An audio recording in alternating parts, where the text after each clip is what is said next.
Que le conseil d'administration réuni, dans son unanimité, a débarqué pour faute d'eau. Nous voulons partager avec vous ici la bonne information en vous disant qu'au moment où nous parlons, que tout cela n'est qu'un tissu de mensonge. M. Omar Diop est bel et bien le directeur général de la SAR. Il faut comprendre l'historique de tout cela.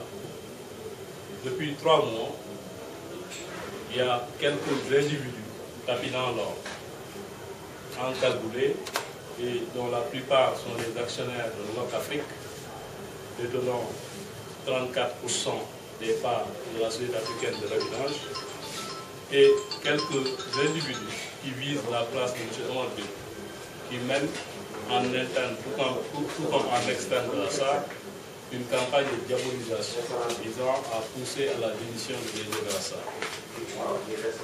Et quand on connaît la position stratégique de cette société africaine de raffinage pour la sécurité nationale, il est clair que celui qui vise à déstabiliser la SAR vise à plonger le Sénégal dans une situation incontrôlable. Et c'est dans un contexte où notre pays fait d'importants efforts économiques, salués par les partenaires de développement, les institutions financières internationales, en l'occurrence l'FMI et Moody's, l'agence Moody's. Nous savons que depuis que le pétrole et le gaz ont été découverts au large de Kayar et de Saint-Louis, il y a énormément de délinquants financiers qui cherchent à monopoliser ces ressources par tous les moyens. Et ce n'est pas une surprise pour nous de les voir essayer de prendre le contrôle absolu de la société africaine de raffinage.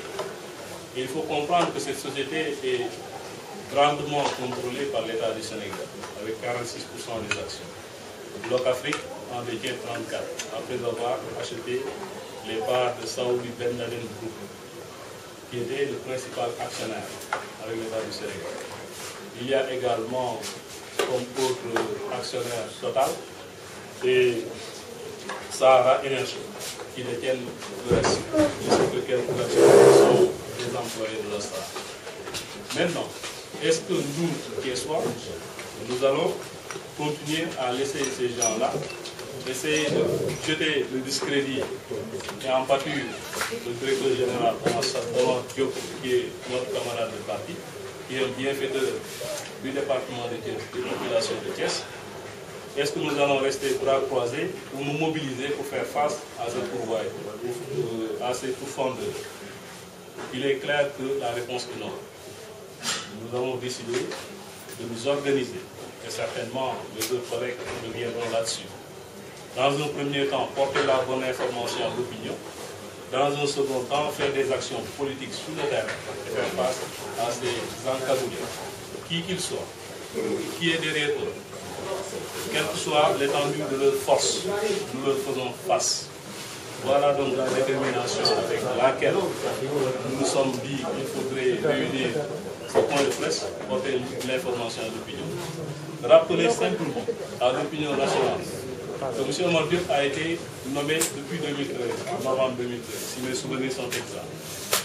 Depuis lors, le Sénégal n'a connu aucune pénurie de gaz ni de produits hydrocarbures. Au contraire, le Sénégal a connu plusieurs baisses des prix de ces hydrocarbures. Rien qu'en février 2016, le Sénégal a connu 2 baisses sur ces prix-là.